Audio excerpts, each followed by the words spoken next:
Love is in full bloom at the Baguio City Flower Market as Valentine's Day approaches. From romantic gestures to practical choices, buyers share different ways of expressing love, even as flower prices rise due to high demand.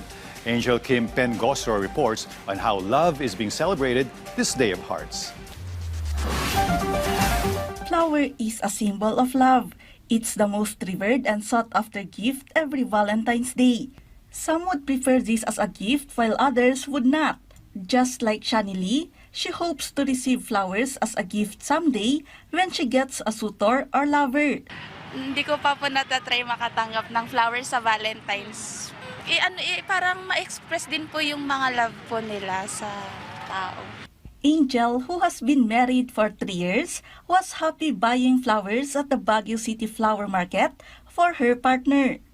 According to her, flowers has always been part of her gift to her partner, whatever the celebration is. Kaya hindi ako mapapagod, bibilhan yung asawa. Hanggang tatanda kami, hanggang forever. Bibilhan ko talaga yung flowers sa asawa ko kasi ganun ko kamahal yung asawa ko.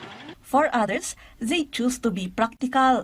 Like Mother Linda, who said she has already graduated from receiving flowers as gifts. Nung kabataan namin, oo. Pero ngayong seniors na kami, bigas na lang, kaya ganon. No need for the flowers dahil ang dami naman naming mga halaman. According to a psychologist, love language is important in a relationship.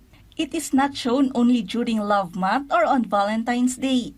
Whether or not gifts are given to loved ones, love is not only measured during special days nor important occasions. Napakahalaga na maging consistent, no? Big word din.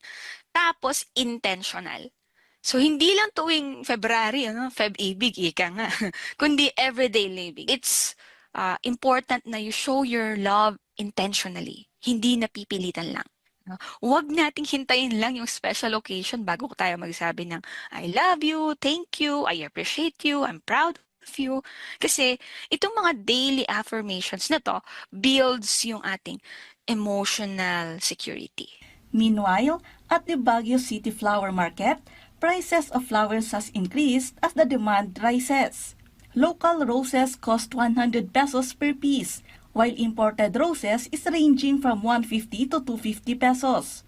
Sunflower are priced between 72 and 100 pesos each. Carnations cost 100 pesos, and a piece of sunlight flower costs 250 pesos. For a small bouquet, its prices are ranging to 50 pesos, a medium for 500 pesos, a semi-medium for 600 pesos, a large for 800 pesos, and a semi-large for 1,000 pesos.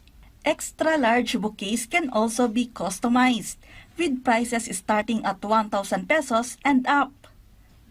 For those who are allergic to flowers, bouquet alternatives or artificial flowers can also be chosen as gifts, which can be customized starting at 150 pesos. Sa bibili ma'am, marami yan. Expected na yan. Every Valentine's talagang sa araw ng puso ay maraming talagang bumibili ng flowers, nagbibigay ng flowers sa kanilang mga minamahal, diniligawan.